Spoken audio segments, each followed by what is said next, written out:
Sabtu Mas Indra pulang jam 2 dari rumah sakit, kemudian diantar sama kita keluarga, kakak-kakak, adik, kemudian dari Dila dan anak-anak juga ikut nganter. Dan alhamdulillah juga itu sangat dibantu sama rumah sakit juga untuk kepulangannya Mas Indra sendiri gitu ya, dan dia ada dikasih sedikit farewell kayak gitu. Jadi ya Mas Indra pun pas keluar dari lift itu disambut dengan ucapan selamat, itu bikin dia juga seneng gitu ya. Dia malah terakhirnya itu di ujung jalan mau ke mobil, dia tiba-tiba dibangun sendiri, dia mau jalan sendiri ke mobil gitu.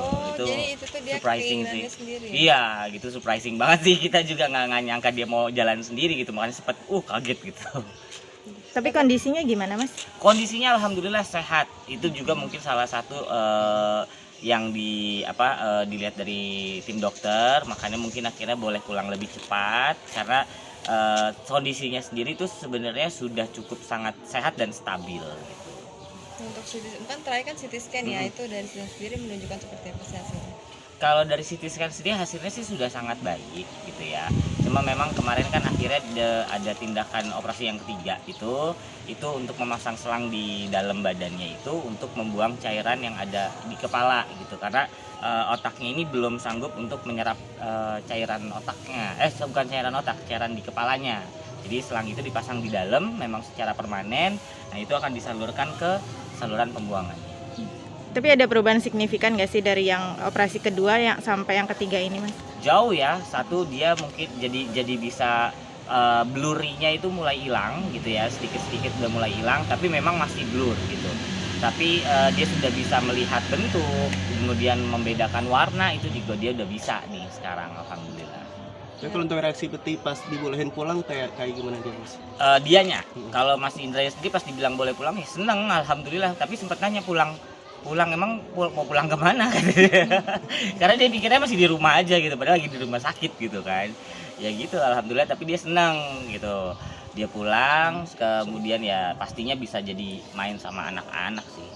Tapi respon ketika masih udah sampai rumah seperti apa nih? Nah, respon di rumah itu pas keluar dari mobil, kemudian kan rumahnya itu mesti naik tangga dulu ya, naik tangga gitu kan. Pas turun tuh juga dia ngeliat langsung seneng gitu kan, wah iya di rumah gitu ya. Terus pas naik tangga, ya itu dia masih capek ya, masih cepet capek. Naik tangga langsung ngos-ngosan, agak pusing, akhirnya duduk dulu di ruang tamu.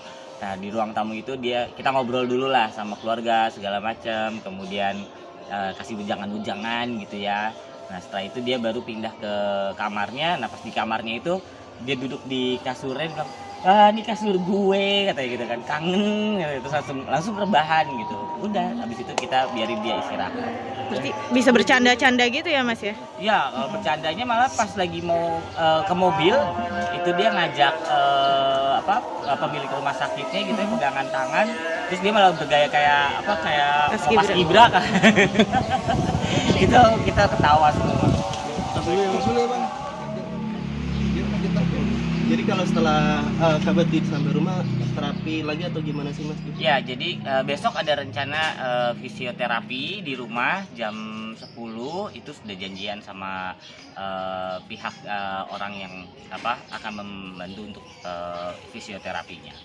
Gitu. Nah, itu dilakukan memang seminggu 3 kali dari orang fisioterapinya, tapi sebaiknya di rumah juga dari keluarga tuh tetap terus melakukan latihan fisioterapinya. Ada batas waktunya Iya, fisioterapi sampai berapa lama? Fisioterapi biasanya 1 jam. Untuk berapa bulan gitu. ke depan? Dilihat dari perkembangannya ya. Kalau nanti juga dia udah semakin kuat, udah semakin mantap ininya, langkahnya atau pergerakannya gitu ya, ya bisa jadi lebih cepat. Tapi balik lagi juga kalau memang Mas Indranya motivasinya lagi kendor, lagi kurang, ya bisa jadi lama lagi. Tapi ada pantangan-pantangan dari dokter seperti apa? Kalau pantangan sih cuma itu aja, nggak boleh kecapean dulu. Jadi selama 4 bulan ke depan ini belum bisa terima job dulu, kemudian juga belum bisa diundang ke stasiun TV mungkin atau wawancara gitu. Jadi selama 4 bulan ini benar-benar fokus untuk kesembuhannya dia. Nah, itu boleh kalau mau jalan-jalan keluar, mungkin kayak ke ngunjungi rumah saudara gitu ya, karena kalau di rumah terus kan 4 bulan bosan juga ya gitu. Ya nanti itu masih boleh gitu, tapi yang jelas belum boleh stres gitu. kemudian dimarah-marahin gitu, itu nggak boleh. Tapi Mas dengan Kak Bekti yang orangnya workaholic ya, Mm-mm. dengan dilarang bekerja dulu 4 bulan, ada gimana sih responnya Iya, dia? itu dia sedih sih sebenarnya dengar gitu, selama 4 bulan nih nggak boleh nge-MC dulu gitu tuh. Dia sempat yang kayak, hah serius, terus gimana kerjaan-kerjaan yang ini katanya gitu kan. Terus ya kita udah kasih tahu kalau itu ya udah, kita udah kasih tahu semua ke klien, ya alhamdulillah klien juga mengerti gitu ya dengan keadaan Mas Indra sekarang gitu. Jadi ya beliau juga menerima lah akhirnya, yang penting gimana caranya fokus biar cepat sembuh. Oke, kalau dilihat dari Mas Indranya sendiri dengan motivasinya dia tuh, dia pengennya lebih cepat sembuh, mudah-mudahan sih nggak nyampe 4 bulan bisa gitu ya. Tapi selama di rumah sakit kemarin sempat menanyakan kerjaan-kerjaan nggak? Kalau selama di rumah sakit ya itu yang awal-awal iya, cuman udah mulai kesini udah tenangan sih, udah nggak terlalu berpikir masalah kontrak yang kemarin-kemarin gitu udah. Kalau untuk makanan gitu ada pantangan nggak sih Mas? Makanan ya kalau kayak ban dalam gitu nggak boleh, tapi kalau makanan yang biasa itu masih boleh, nggak ada pantangan sama sekali dari dokter. Mas kalau dilihat dari badannya Mas Indra kan karena agak kurus gitu. Betul. Turun berat badannya berapa sih? Kemarin sih kalau dari kita juga belum sempat ngecek ya berat badan sebelum sama sekarang ini berapa, tapi memang kelihatan agak kurusan gitu ya. Mungkin karena juga kan kalau makanan di rumah sakit beda nih. Kalau kemarin mungkin dia agak membuncit itu karena jajannya sembarangan, sedangkan kalau di rumah sakit kan bener-bener makanan yang apa ya istilahnya sudah diperhitungkan segala macam. Kalau untuk konsul ke dokter lagi itu dijadwalkan kapan? Insya Allah seminggu ke depan gitu, di Senin depan mungkin. Di rumah diurus sendiri oleh Kadila atau ada suster? Ya, di rumah kita nggak ada pakai tenaga suster ataupun perawat gitu ya. Jadi memang dihandle sama keluarga, terutama sama Dila. Anak-anak sendiri lihat ayahnya udah pulang gimana nih Mas? Itu mereka seneng gitu ya, ketemu kakak Daphne ini apalagi gitu ya. Dia pas langsung nyampe rumah tuh kemarin dia langsung naik ke atas, langsung ke kamar nyiapin perlaknya Bang Indra gitu ya. Terus kemudian lagi di kamar pun si Daphne tuh mainnya di kamar gitu ya. Mau deket aja gitu sama ayahnya karena mungkin udah ya hampir sebulan ya. Apalagi pas ngunjungin di rumah sakit sempat nangis ya anak-anak. Ya, si kakak Daphne waktu pertama kali banget ngunjungin ke rumah sakit, kakak Daphne yang emang lebih emosional gitu ya, nangis gitu.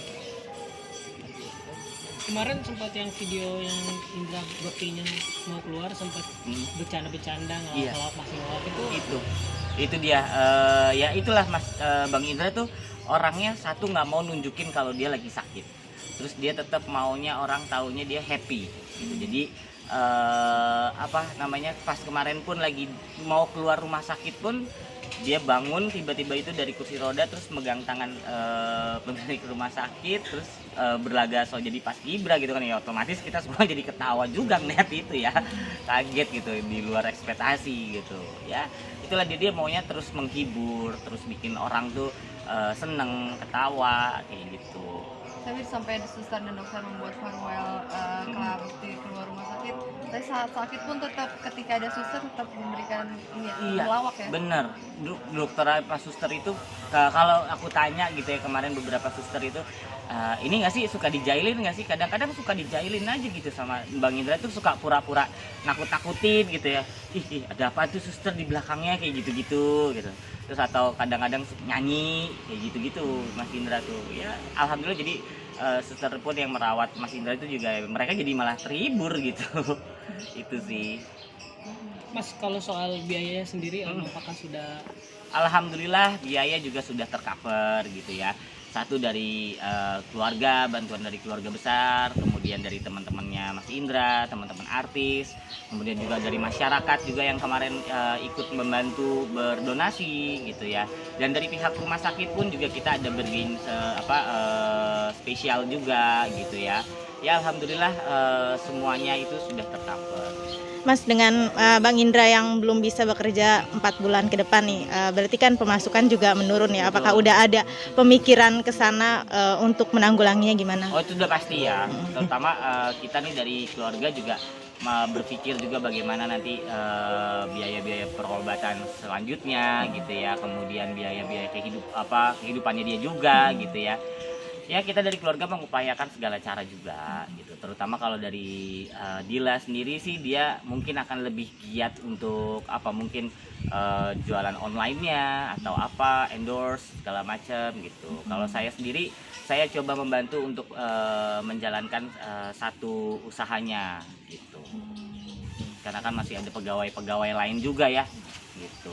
Tapi Kak Indra maksudnya dari masuk rumah sakit sampai butuh mungkin doanya untuk kabar.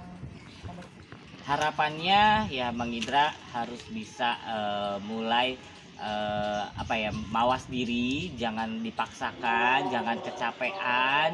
Kalau emang udah capek ya istirahat, jangan dipaksain. Kalau sedih, kalau apa cerita, jangan disimpan sendiri gitu ya. Namanya kita keluarga pasti akan apa namanya menampung atau mungkin kan cari solusi sama-sama seperti itu. Kemudian kalau doanya ya semoga Bang Indra bisa cepat pulih, bisa kembali lagi ke tengah-tengah masyarakat, bisa kembali lagi mewujudkan cita-citanya yaitu menghibur seluruh masyarakat ini.